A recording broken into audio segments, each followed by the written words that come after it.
When we look back at the dark corners of Canadian history, few names evoke as much immediate grief and anger as Paul Bernardo and Karla Homolka. But before we look at the breakdown of the investigation or the systemic failures that followed, we have to start at the beginning. We must start with the facts, the timeline, and the lives that were deeply valued and tragically cut short.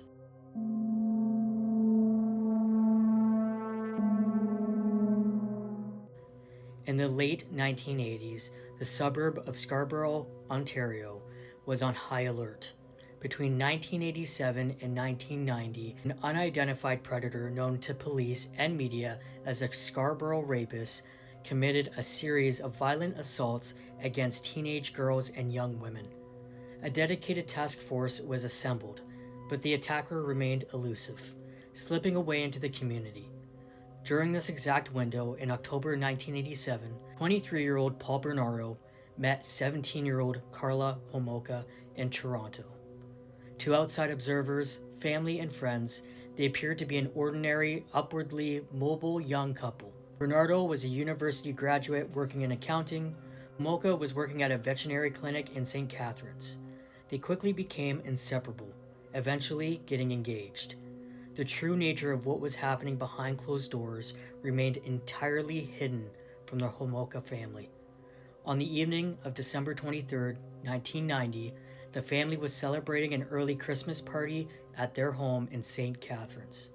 That night, Karla's younger sister, 15-year-old Tammy Lynn Homolka, lost her life. Tammy was a popular, bright teenager with her whole life ahead of her. Tragically, she passed away after ingesting a lethal mix of alcohol and a powerful animal sedative stolen from the veterinary clinic.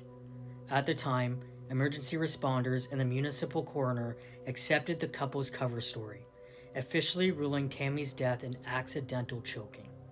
It would take nearly 3 years for the horrifying truth to come to light, that Tammy had been intentionally drugged and severely assaulted by Bernardo and her own sister. Following Tammy's funeral, Bernardo and Homolka moved out of the family home and into a rented pink bungalow in Port Dalhousie, a quiet lakeside community in St. Catharines. They scheduled their wedding for June 29, 1991. 2 weeks after the wedding, the horror spilled over into neighboring Burlington. On June 15, 1991, 14-year-old Leslie Mahaffey was locked out of her family home after attending a friend's wake.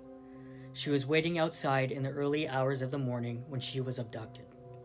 Leslie was a vibrant 14-year-old girl who loved her friends and her family. For 2 days, she was held captive in the Port Dalhousie home, where she was subjected to severe trauma before Bernardo took her life.